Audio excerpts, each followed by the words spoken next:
Muito bom dia, amados e preciosos irmãos e irmãs em Cristo Jesus. Que Deus nos abençoe, curando-nos, fortalecendo-nos, instruindo-nos e levando-nos a corrigir os nossos erros e se arrepender dos nossos pecados. Que é um papel, um ministério do Espírito Santo. O pregador, ele prega o Evangelho e ele deve pregar conforme está escrito e não conforme ele acha que deve ser. Mas convencer o homem do pecado, convencer o mundo do pecado, é o papel do Espírito Santo. Eu não quero, não posso nem tomar este lugar do Espírito Santo. Eu poderia conversar com qualquer pessoa por 1 hora, 2, 3 e voltarmos depois conversar de novo a respeito da palavra e aquilo não surtir nenhum efeito nele. Desde que se aconteça que seu coração esteja endurecido, para que aquela palavra não possa nascer nele? Quem é que vai convencer um homem do pecado? Jesus disse que quando o Consolador viesse, ele convenceria o mundo do pecado. Está em João capítulo 16, no verso 8. Então é papel do Espírito Santo e ninguém pode tomar o lugar do Espírito Santo para fazer tal obra. Seria uma presunção. Ele pode levar uma pessoa a ser um hipócrita. A pessoa de fato não foi convencida do seu pecado, mas pela insistência do pregador, ele levanta a mão, ele vai à igreja e muitas coisas. Mas na verdade o arrependimento não brotou no seu coração, porque quem faz isso é o Espírito Santo, convence ele do pecado. E no verso 13, o mesmo Senhor Jesus está dizendo, no mesmo capítulo 16, que quando vier o Espírito da verdade, ele vos guiará em toda a verdade. Então, para mim, estar na verdade, eu tenho que ser guiado pelo Espírito Santo, do contrário, eu vou estar numa verdade. Porque há diferença entre a verdade e uma verdade, segundo os homens.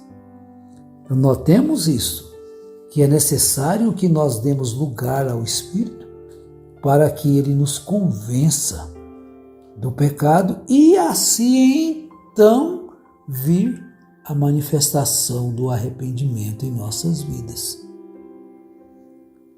A palavra nos diz que um homem, muitas vezes repreendido, endurece a sua cerviz. E quem endurece a sua cerviz, logo virá o seu fim. Esaú, ele teve a oportunidade dada por Deus, porque ele foi o primogênito. Mas ele não valorizou aquilo que Deus lhe deu. E aconteceu que depois que ele perdeu aquilo que era seu por nascimento, então ele buscou, chorou, gritou. Eu não vou usar outros adjetivos aqui. Mas Paulo diz na carta aos Hebreus 12, não só a respeito de Esaú, mas a respeito de nós, de todos aqueles que se colocam, se dizem cristãos, seguir a paz com todos e a santificação. Sem a santificação ninguém verá o Senhor. Está o verso 14 do capítulo 12 de Hebreus, agora o 15. Tende cuidado de que ninguém se prive da graça de Deus e que nenhuma raiz de amargura brotando vos perturbe e por ela muitos se contaminem. A raiz de amargura que fica no coração contamina. É como um veneno, um agrotóxico que cai num rio. Ali mata a vida daquele rio, mata os peixes. Toda coisa que tem vida ali é contaminada e morta. E se alguém comer aquele peixe contaminado, também vai sofrer as consequências. Então, um local, uma pregação, que ela é feita não ser por amor, mas contaminada com ódio, mas contaminado com a arrogância, com a presunção, contamina todos aqueles que ouvem. Então ninguém seja devasso ou profano como foi Esaú, que por uma refeição vendeu o seu direito de primogenitura. Então, o verso 17, concluindo a parte aqui de Esaú. Depois, como bem sabeis, que querendo ele ainda herdar a bênção, foi rejeitado. Não achou lugar de arrependimento, e embora com lágrimas o tivesse buscado.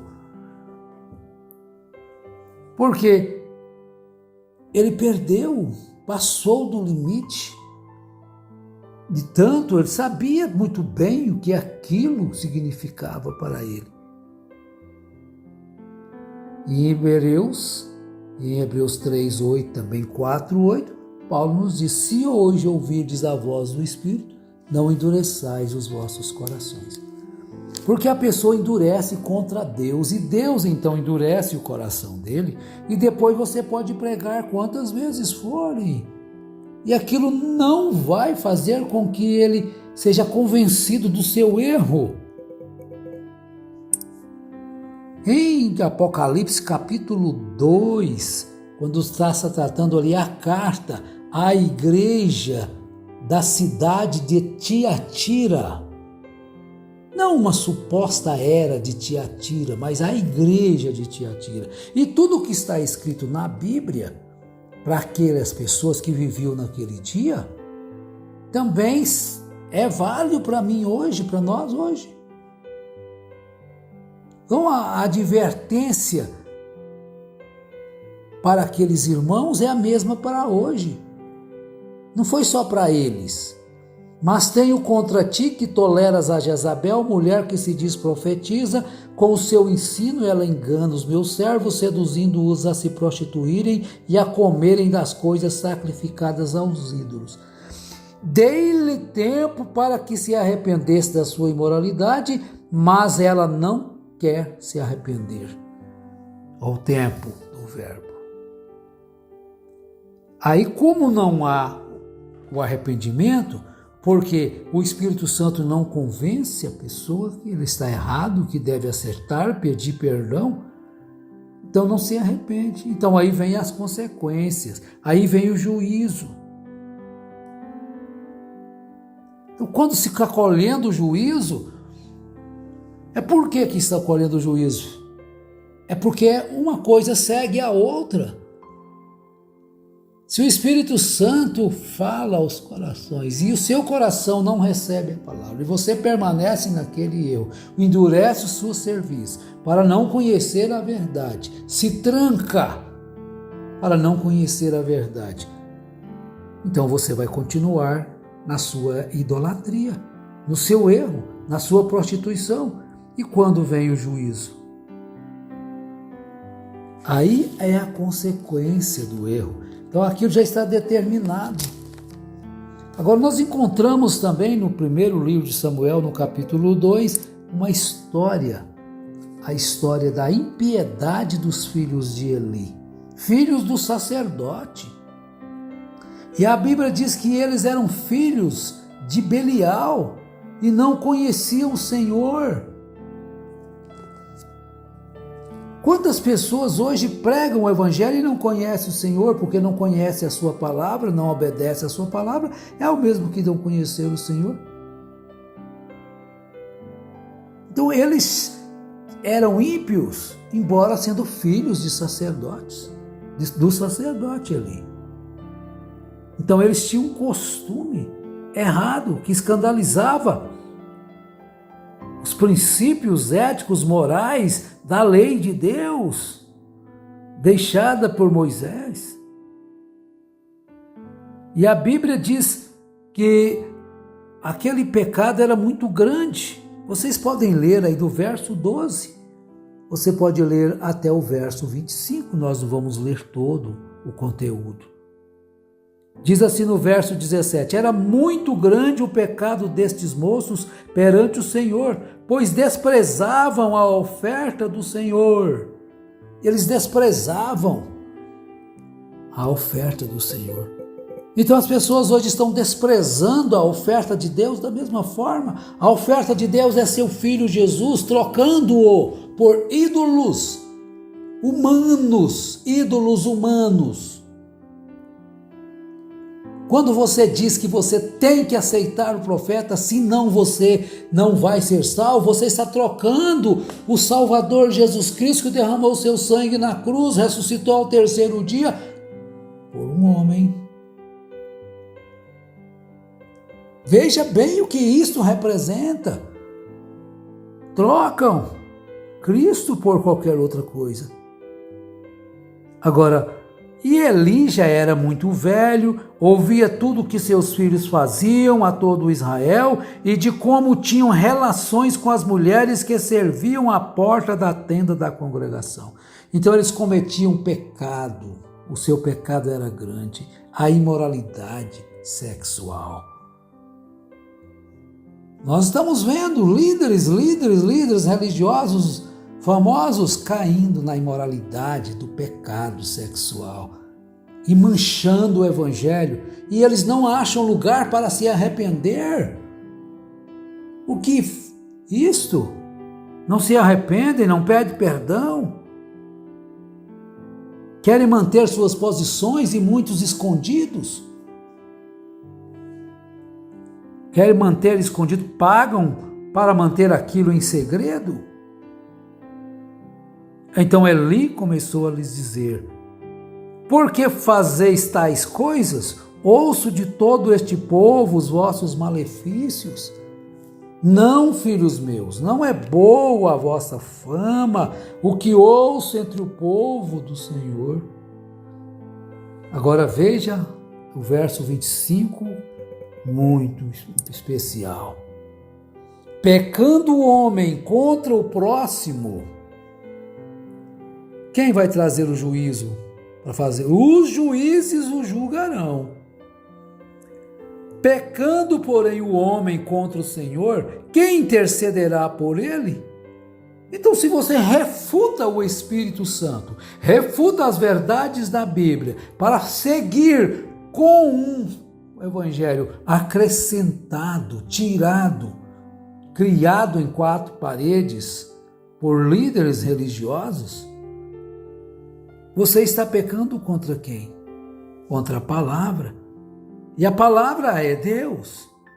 Então quem intercederá por ti? Quem intercederá por ele?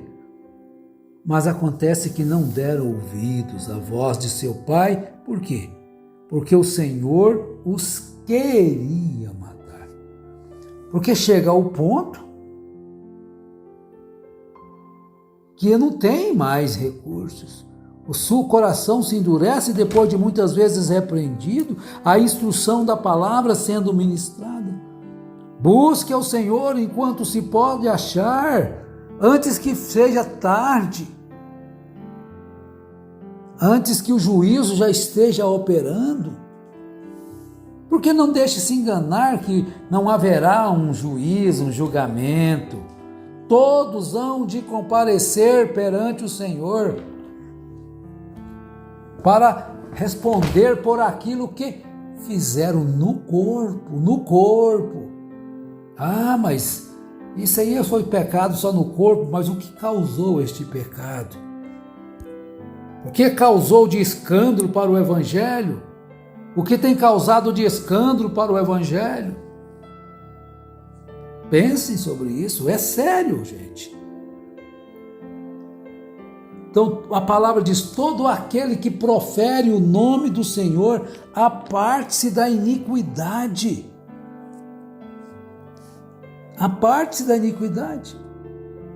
Segui a paz com todos e a santificação, porque sem a santificação ninguém verá o Senhor. Não se engane, você pode estar enganando os homens ou até a si mesmo, porque tem jeito de esconder todas as coisas, e quem fala contra aquilo, aquela pessoa que está errado. E nós já falamos sobre julgamento. Julgar é quando você não sabe as coisas e julga. Se aquilo não for verdade, então você está cometendo um delito.